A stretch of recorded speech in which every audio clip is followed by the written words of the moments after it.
Hi guys, it's Mike here from KS Bushcraft Down Under. Today I'm going to rattle you out a review on the 2008 Victorinox Soldier. So, for those that aren't aware, this liner lock model replaced the 93mm Allox Soldier in 2008. Now this previous model had been running since about 1961. It's basically a simplified Pioneer. So for those that follow my videos know that I like modifying them, adding scissors and stuff like that. So this one is from 1992, and if you look at it, the tools are quite robust, much thicker, not polished, and this is the last production model in 2007, and the tools are much better finished on it. It's slightly thinner as well, so not as robust. So they went through changes. Now these knives have solid aluminium side plates, 3mm pins on the pivots, and 2.5. So this is a brutally strong little knife, and it's a really good tool. So 2008 it was replaced by this. So 111mm, 34.45mm high, I'd call that, and Victorinox calls the thickness the height. So 18 mils. So 131 grams. Brick solid tool. 3 layers. Now this is a liner lock model. So the previous ones that were side locks were basically an upsized 91mm knife, meaning that they carry the same pivot sizes. So 2.5 on the pivots and 2.2 on the back tools. So these are one of the few knives I actually broke in use. I had one with pliers, I think it was called a Hercules, and I didn't crank on it that hard, but the whole thing pivoted sideways, so they didn't have one to replace it. This is an early Outrider without the Phillips head screwdriver. This one does have scissors. Anyway, so when they produced this liner lock, they upgraded the pin size, and that was a brilliant move. Okay, so I bought this one in 2009, and the blade stamped 2009. Now, when I first saw them, I really wanted one with a plain blade, but can't get one in this particular model. Now, I understand soldiers are cutting away webbing and stuff like that, so a blade like this is more useful for them. After more than a dozen years of using it, I don't hate it that much. Now I am able to resharpen it, and I have resharpened this one. So it's chisel ground and serrated up here. So I can sharpen this, but maybe most people can't.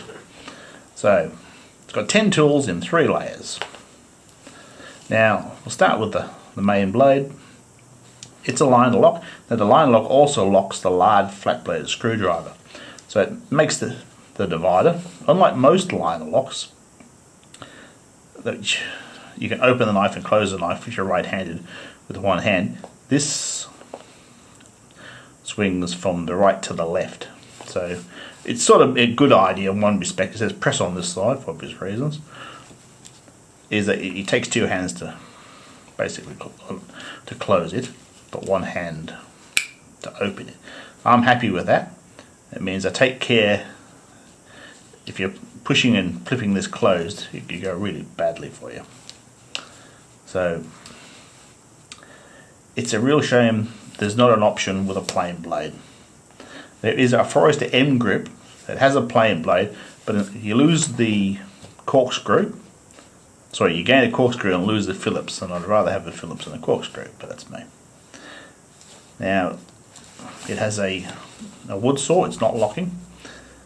Brilliant tool. If you're camping and you're making tarp shelters and all this, that is more than you need to cut some small limbs off to make a shelter. Absolutely fabulous tool. Large made flat-bladed screwdriver, pry bar, wire bender lip.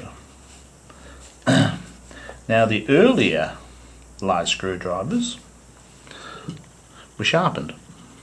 So whether the camera can see that there, this inside edge was sharpened. It wasn't on the later ones.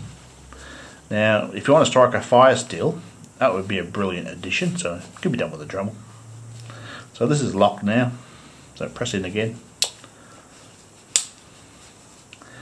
And I think the world's best can opener, small flat blade screwdriver. On the back is a ream. Now the reams on the older models were brilliant. Due to their placement and design, it's a brilliant tool. This is sort of handy.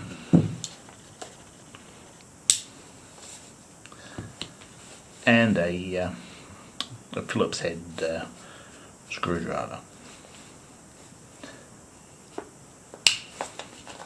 And the gearing attachment is attached to the liner lock on these models. So having the blade centered is really handy, by the way, guys. It's exactly where you want the blade to be. So a handle, they call it a polyamide, it's in green and black. Compared to the other options that are in these, it's much more grippy. Now, personally for me, this is a little bit thick for a EDC sort of pocket carry. Sort of 12-13mm is my ideal.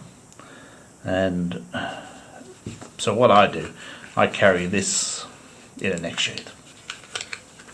Okay, unless I'm wearing cargo pants, and then you can get away with it.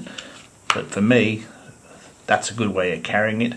I can still slip in my hand into my shirt, under my jacket, get this out, open it one-handed should the need arise. And this little lanyard I've got tied on here is a little fire steel and some tinder cord, or some wire cord. So for an outdoorsy knife, it's got a lot going for it, it really does, guys. So I would have liked to have seen it with a plain blade, but that's not an option. For bushcraft and that, a plain blade would be far superior. So I've been thinking of stripping it apart and changing out the blade. I'm not sure about it at the moment. I may have a different project for that. Anyway guys, if that helps you out, don't forget to like and subscribe, and I shall catch you next time.